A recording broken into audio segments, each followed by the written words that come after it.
You're listening to Systemic Era Podcast.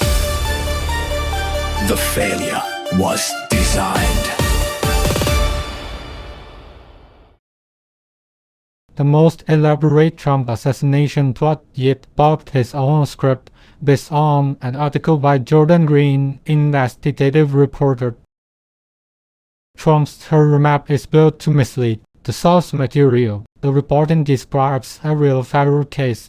8 men were indicted over an alleged plot involving drones, rooftops, and planned killings of high-profile targets, while other people caught in the investigation faced arrests or raised for adjacent online activity. It also shows the Trump White House pushing a counterterrorism strategy that elevates violent left-wing extremists while leaving white supremacist violence out of the frame. Power writes the threadless. The central fact is not the chaos of the defendants' online beliefs. It is that the White House and its political appointees decide what the federal government says counts as a terror threat. Trump ordered the FBI to investigate antifascists. Sebastian Gorka's strategy then formalized an insult to reality by centering imagined left-wing menace and erasing the long-documented history of racial and ethnically motivated violence. That is not an analytical mistake. It is a political decision. When the administration chooses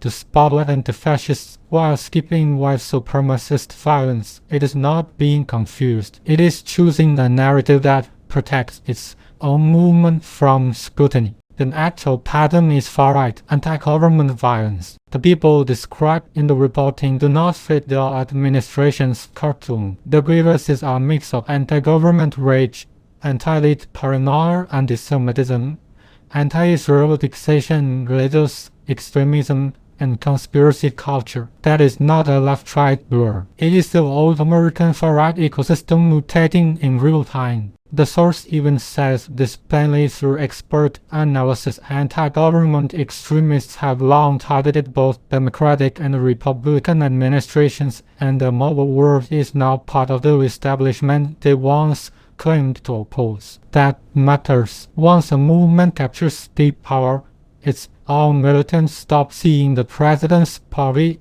as an outside force. They see it as compromised, corrupt, and punishable.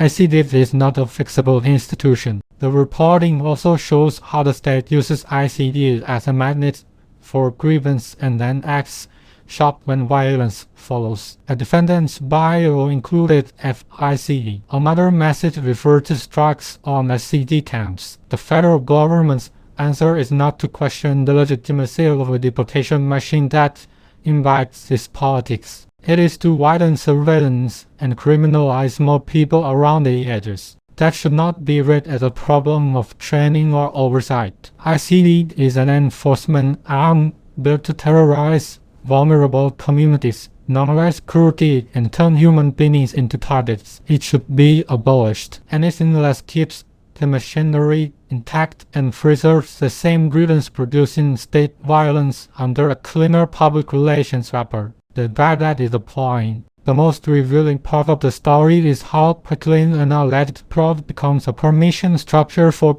broad repression. The FBI's device searches, the widening inquiry, the arrest of people only tangentially connected, the raid on the armed leftist TikTok user, the offer of informant money, the use of social media scraps as guilt-adjacent evidence. This is how the security state expands. It does not need precision if it can get fear. The administration gets two benefits at once. It can pretend it is confronting domestic extremism while keeping its ideological enemies centered in public rhetoric. And it can use the investigation to build a larger file on anyone inconvenient enough to fit an online profile. That is not neutral law enforcement. It is political sorting with guns, warrants, and federal databases. The real story is state misdirection. The deepest scandal here is not that extremists are incoherent. Extremists always are. It is that the federal government is coherent enough to know better and dishonest enough to say otherwise. It knows the far-right remains the more durable source of domestic terror. It knows anti-government conspiracism keeps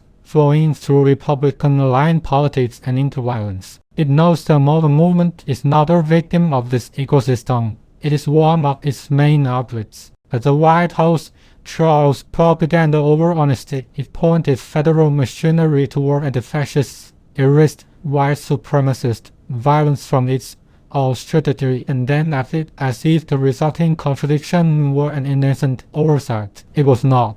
It was an attempt to define reality in a way that protects power, launders the movement's own extremism, and keeps the state pointed at the wrong enemies. You've been listening to Systemic Error. Thanks to Raw Story for today's article, with the automated voice of Diana. Thanks for listening.